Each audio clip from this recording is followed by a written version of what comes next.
Armstrong, the all-American boy. Wave the flag for Hudson High, boys. Show them how we stand. Ever shall our team be champions, known throughout the land. Wheaties, breakfast of champions, bring you the thrilling adventures of Jack Armstrong, the all-American boy. Yeah? Who's there? Oh, you know who it is. I thought we were going to take the old football over to the lot this morning and practice kicking. Oh, hi, Eddie. Come on and wait till I finish my breakfast. I'll be with you in just a sec.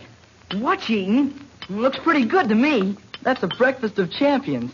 You know, the dish so many champion athletes eat in the morning. It's a training breakfast. You mean you're eating a special kind of breakfast because you're in training for football? Gee, pretty fancy. What's in the big orange package there? That's Wheaties. You gotta have Wheaties for a genuine breakfast of champions. And believe me, they're plenty good. Say, do you want to try a bowlful? Yeah, I don't mind. See? You fix the Wheaties with lots of milk, and then you slice some fruit on top. Here's a banana for yours. How come Wheaties are so good for athletes? Well, because they're whole wheat, for one thing. The coach says whole wheat is mighty nourishing because it's rich in food energy. And that's what athletes need to help them keep on the go. Boy, those Wheaties are good. They've got a taste that sure hits the spot. Well, it's about time you learned about a breakfast of champions. Say, if you like Wheaties, why don't you get in training and eat them every morning, too? You know, this breakfast of champions is part of the 3 training rules of Jack Armstrong. Say, that's right. Jim Bennett was telling me about those rules just the other day. Let's see. You start by getting lots of fresh air, sleep, and exercise, don't you? That's right. Then you use plenty of soap and water every day. And for Rule 3, you eat a breakfast of champions every morning. That's all there is to it. Well, pass the Wheaties. You and I are both in training.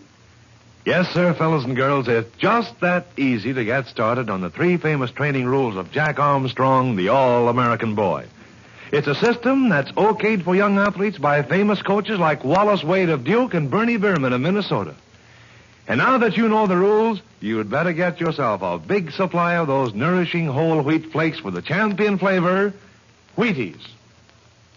And now, Jack Armstrong, the all-American boy.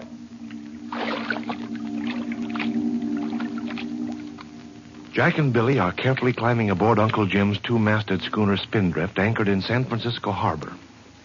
There's a mysterious stranger on board, and they want to find out what he's up to.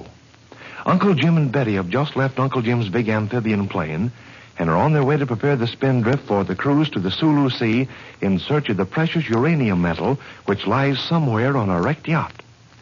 But there are other people interested in finding that uranium. Desperate members of an organized gang. And Uncle Jim has sent Jack and Billy ahead to find out what this strange visitor's doing on the boat. Listen. Careful, Billy. Take hold of the shrouds this way and pull yourself up. I'd rather use the side rail, Jack. There. See how quietly I got on deck? That's the idea. There. Well, we're aboard, and I'll bet he didn't hear a thing. What do we do now? We've got to find out where he is on the boat. You go forward, and I'll go aft, just as quietly as we can. And the first one to hear him below signals the other. Okay, Jack. But we've got to be careful he doesn't hear us first. Here goes. Quiet, Billy. Gosh. Oh, you sure did it up brown. I know. Gosh, Father Neptune could have heard that way down in Davy Jones' locker. Somebody's coming up from below. Pretend we've just come aboard naturally. Well, Billy, can't you keep your feet out of those coils? Guess I can't, Jack. Well, don't fall into one head first or you'll hang yourself. Hello there, below. Who's aboard? He's coming up from the aft cabin. Hello. Why doesn't he say something instead of giving us that oily smile with those big teeth? I said hello. So sorry. I did not expect you. You didn't expect us? That rather squares us up. We didn't expect you on the boat either. I should say I did not expect you so soon. You are Jack Armstrong, are you not? Jack, he knows you. And your friend is Billy Fairfield. Well, he knows me, too. You came from Hudson in that magnificent airplane that just passed overhead. I saw it land by the yacht club. I did not expect you would get to this ship so soon. We did rather hurry, didn't we? Ask him what business it is of his, Jack. I don't like his face anyway. You saw me, perhaps, as you flew overhead and hurried to the boat. It seems to me we've been answering all the questions. Who are you, anyway? My name does not matter. I am only a humble personage. Humble or not, you seem to know all about us. You honor me. I know so very little. You seem to know more about us than we do about you. What else do you know? I know that Captain Fairfield and his niece Betty were also on that magnificent plane. Well, suppose we start knowing a few things about you. For instance, what are you doing on our boat? Watch him, Jack. He's looking at your hands. He's up to something. That's right. Why are you looking at my hands so hard? So sorry. Such nice hands. I was admiring them. Well, if I didn't have my hands in my pockets, I'll bet he... Hey, why are you coming toward me? Oh, very sorry. Your hands. Perhaps you will kindly oblige and let me see them. Well, I'll say I won't. Why should I let you see my hands? Keep away. Oh. See? Oh. It is so very simple to remove hands from pockets of a reluctant person. He jiu-jitsu'd me, Jack. He jiu-jitsu'd me. See here, Mr. Whoever you are, this has gone far enough. We find you on our boat, you won't answer our questions, and you're acting mighty queer. Now, I want to know what you're doing here. So very sorry. It is not perhaps your boat after all. So sorry to say so, but it was only chartered to your Uncle Jim. Your humble servant is interested in buying and came aboard to inspect. So sorry to upset you. Maybe you do want to buy the boat, or maybe you're interested in it for other reasons.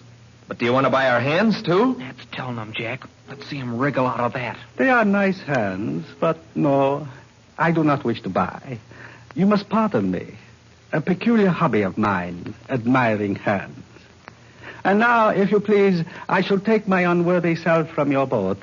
I find I do not, after all, wish to buy it. You will excuse me if I leave? I think you'll stay here for a while. So, you have been pleased to relieve my boat of its oars. An excellent joke. Truly an excellent joke. I shall have many a chuckle over it later. Maybe you will later, but not now. No? So sorry, but I see an excellent pair of oars lashed to the deck here. I shall use those. Oh, no, you don't. I think I do. My unworthy self may boast, perhaps, but removing hands from pocket is least of my accomplishments. Easy there, Billy. No force. Remember Uncle Jim's orders. How wise of Uncle Jim. Truly a man whose intelligence is as the noonday sun. But is not that your Uncle Jim rowing out now? Yes, it is. Then I shall wait. Jumpin' Jiminy, Jack. He wants to see Uncle Jim. Throw me that line, Billy, and I'll stand by when Uncle Jim pulls alongside. Hi, Uncle Jim. Stand by to catch a line. Okay, Jack. All fast, Uncle Jim. You got here just in time. Well. See, we have a visitor aboard. Gangway for a heavyweight. It'll be good to set foot on deck again with the mast and spars reaching to the sky. Gosh, you came just in time, Uncle Jim. Introduce me to our visitor, Jack. Sorry, Uncle Jim, but he wouldn't give me his name. So sorry. Name of such a humble personage is seldom important. Well, I don't know about that. Someday we might want to return your call.